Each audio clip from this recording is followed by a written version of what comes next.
अब चलते हैं आज की कंपनी के साथ बातचीत करेंगे। ग्रीन फाइनेंसिंग कंपनी, यानी जो रिन्यूएबल एनर्जी है और ग्रीन एनर्जी बनती है, यानी जो फॉसिल फ्यूल से या कन्वेंशनल तरीके से नहीं बनती, उसको फाइनेंस करने वाली कंपनी इरेडा।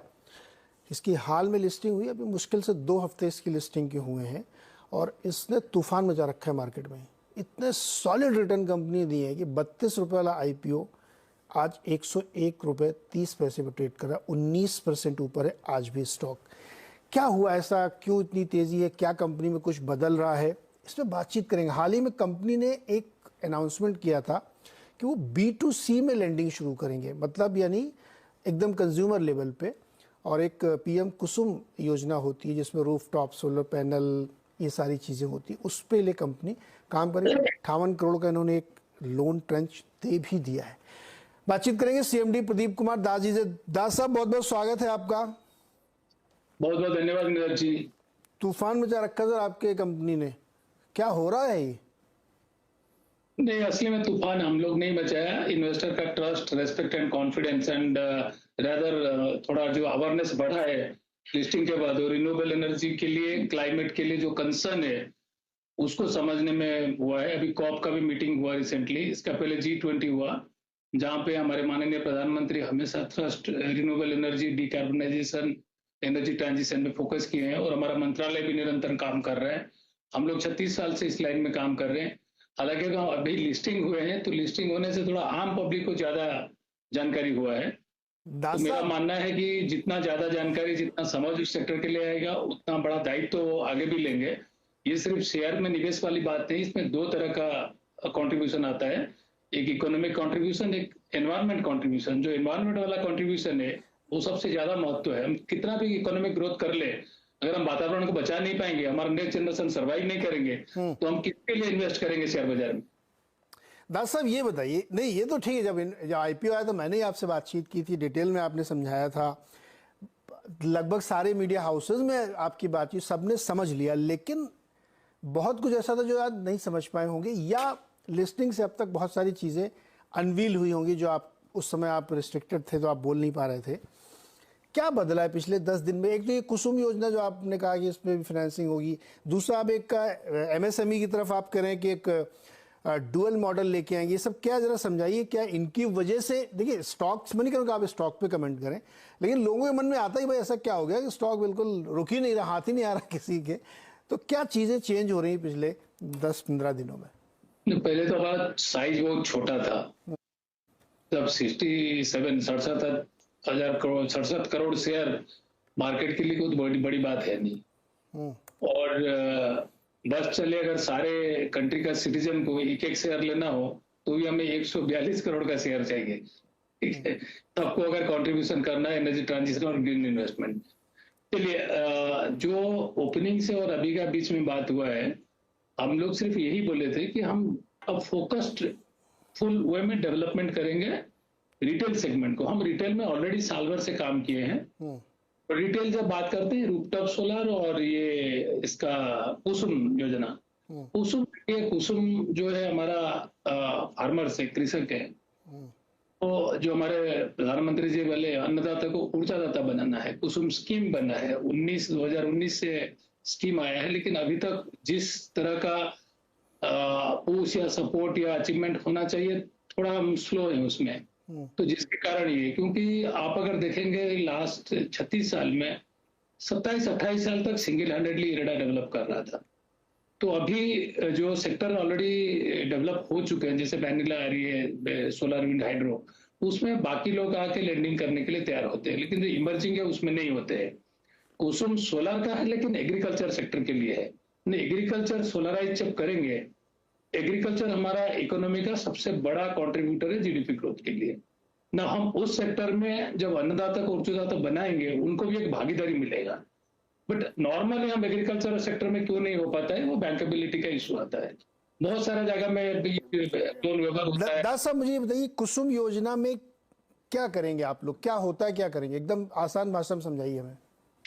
तो देखिए, इसमें जो है सोलराइजेशन ऑफ पंप्स और फीडर लेवल का जो ये पंप सेट है, और पूरा जो एग्रीकल्चर सेक्टर है, अभी कॉप का भी मीटिंग हुआ रिसेंटली, इसका पहले G20 हुआ, जहां पे हमारे माननीय प्रधानमंत्री हमेशा thrust renewable energy, decarbonisation, energy transition में फोकस किए हैं और हमारा मंत्रालय भी निरंतर काम कर रहा है। हम लोग 36 साल से इस लाइन में काम कर रहे हैं। हालांकि अगर अभी लिस्टिंग हुए हैं तो लिस्टिंग होने से थोड़ा आम पब्लिक को ज्यादा जानकारी हुआ है। तो मेरा मानना है कि जितना ज्यादा जानकारी, जितना समझ उस सेक्टर के लिए आएगा, उतना बड़ा दायित्व तो आगे भी लेंगे। ये सिर्फ शेयर में निवेश वाली बात नहीं, इसमें दो तरह का कंट्रीब्यूशन आता है। एक इकोनॉमिक कंट्रीब्यूशन, एक एनवायरमेंट कंट्रीब्यूशन। जो एनवायरमेंट वाला कंट्रीब्यूशन है वो सबसे ज्यादा महत्व है। हम कितना भी इकोनॉमिक ग्रोथ कर ले, अगर हम वातावरण को बचा नहीं पाएंगे, हमारा नेक्स्ट जनरेशन सर्वाइव नहीं करेंगे, तो हम किसके लिए इन्वेस्ट करेंगे शेयर बाजार में?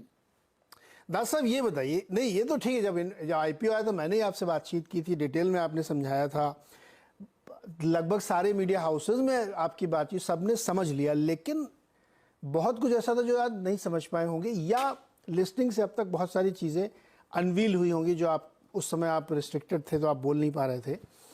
क्या बदला है पिछले 10 दिन में? एक तो ये कुसुम योजना जो आपने कहा कि इसमें भी फाइनेंसिंग होगी, दूसरा आप एक का एमएसएमई की तरफ आप करें कि एक डुअल मॉडल लेके आएंगे, ये सब क्या जरा समझाइए। क्या इनकी वजह से, देखिए स्टॉक्स में नहीं करूँगा, आप स्टॉक पे कमेंट करें, लेकिन लोगों के मन में आता ही भाई ऐसा क्या हो गया कि स्टॉक बिल्कुल रुक ही नहीं रहा, हाथ ही नहीं आ रहा किसी के, तो क्या चीज़ें चेंज हो रही हैं पिछले 10-15 दिनों में?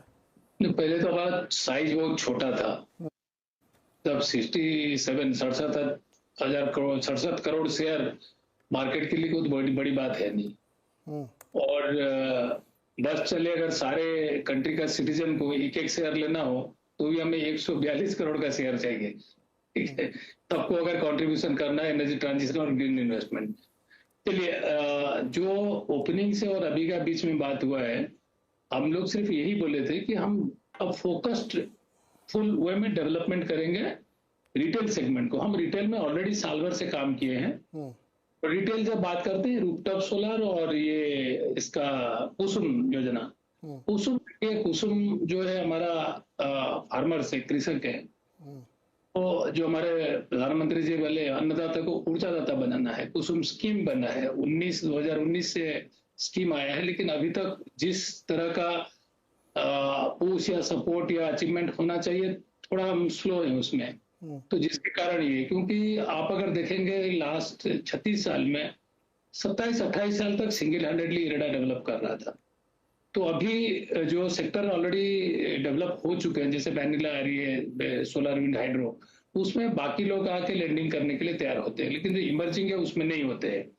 कुसुम सोलर का है लेकिन एग्रीकल्चर सेक्टर के लिए है। एग्रीकल्चर सोलराइज जब करेंगे, एग्रीकल्चर हमारा इकोनॉमी का सबसे बड़ा कंट्रीब्यूटर है जीडीपी ग्रोथ के लिए ना। हम उस सेक्टर में जब अन्नदाता को ऊर्जादाता बनाएंगे, उनको भी एक भागीदारी मिलेगा। बट नॉर्मली हम एग्रीकल्चर सेक्टर में क्यों नहीं हो पाता है, वो बैंकेबिलिटी का इशू आता है। बहुत सारा जगह में लोन व्यवहार होता है। दास साहब मुझे बताइए, कुसुम योजना में क्या करेंगे आप लोग, क्या होता है, क्या करेंगे, एकदम आसान भाषा में समझाइए हमें।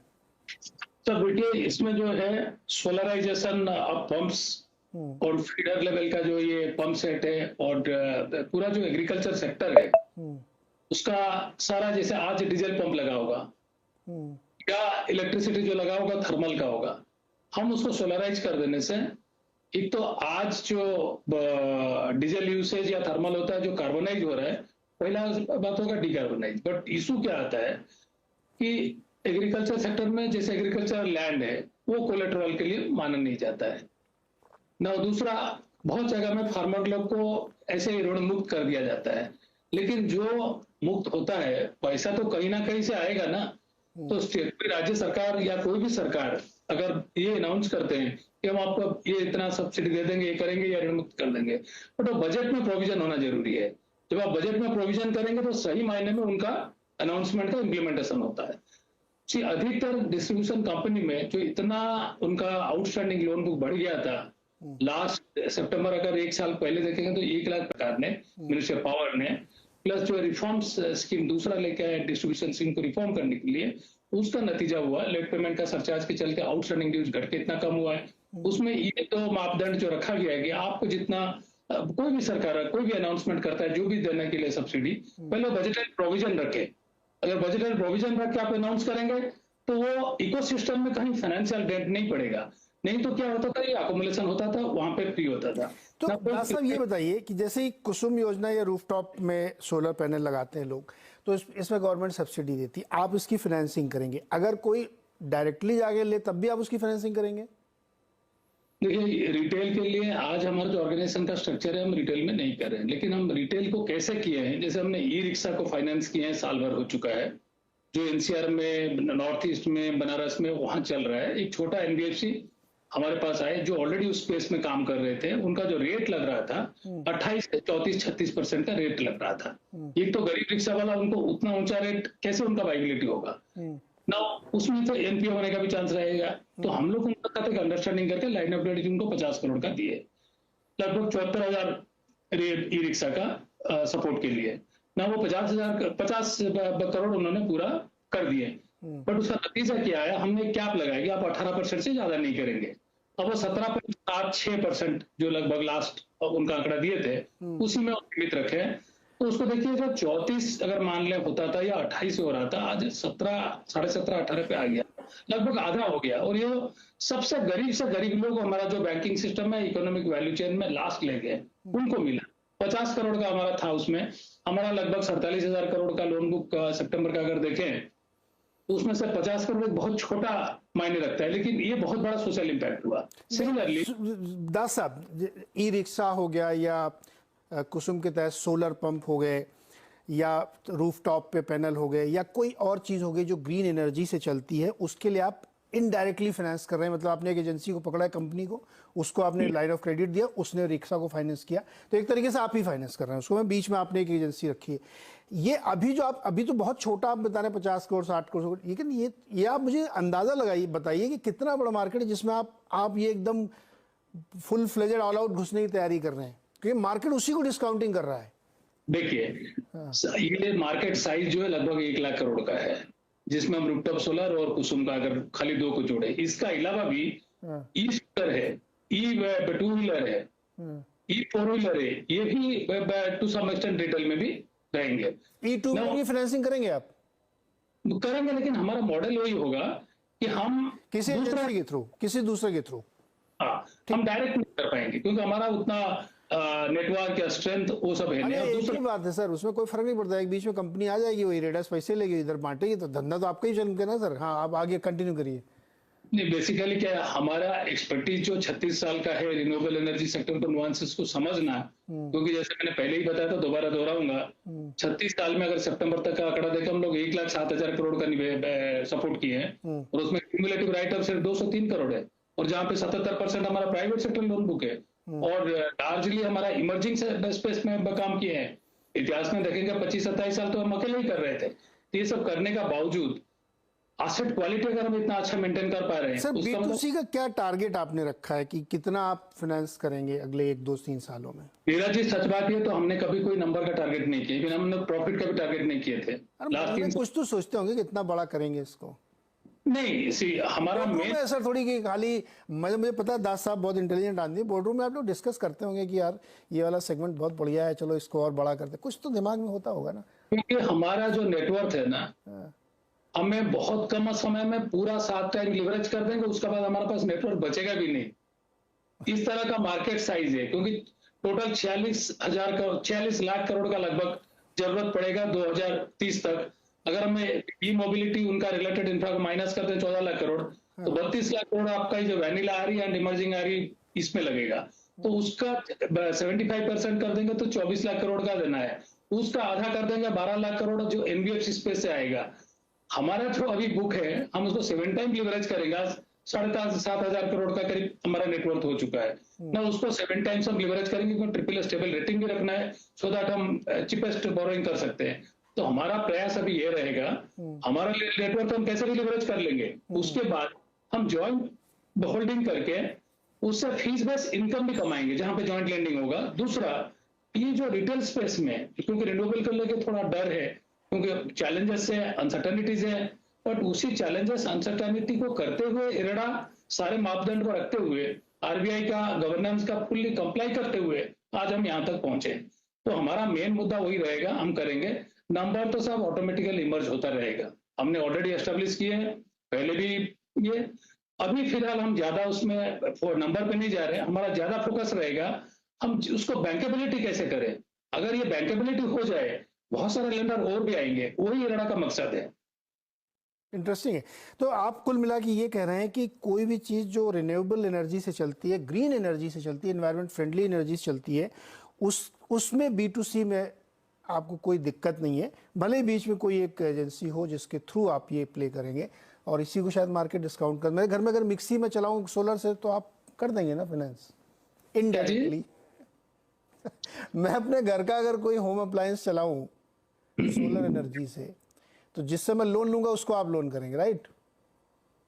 उसको हम इनडायरेक्टली करेंगे, डायरेक्टली तो नहीं करेंगे। अरे बात तो वही है। जी जी। देखिए, इसके लिए हमारा 2-3 चीज का इंप्रूवमेंट जरूरी था। एक तो गवर्नेंस देना था और डिजिटाइज करना था। जैसे हमने ऑफिस खोला 6 महीने पहले, उसको हमने 0 पेपर ऑफिस बनाया, फुल IT मोड में है। अब उसको फर्दर एक्सपैंड करना है, तो हमें सेंसिबली नॉलेज पार्टनर भी रखना है और बिजनेस पार्टनर भी रखना है। सेक्टर का नुआंसेस में हमारा मास्टरी नहीं है, वो मास्टरी भी हमें गेन करना है। तो लर्निंग एंड अर्निंग दोनों साथ में होगा, तो थोड़ा स्लो होगा बट स्टडी होगा, ये हमारी उम्मीद है।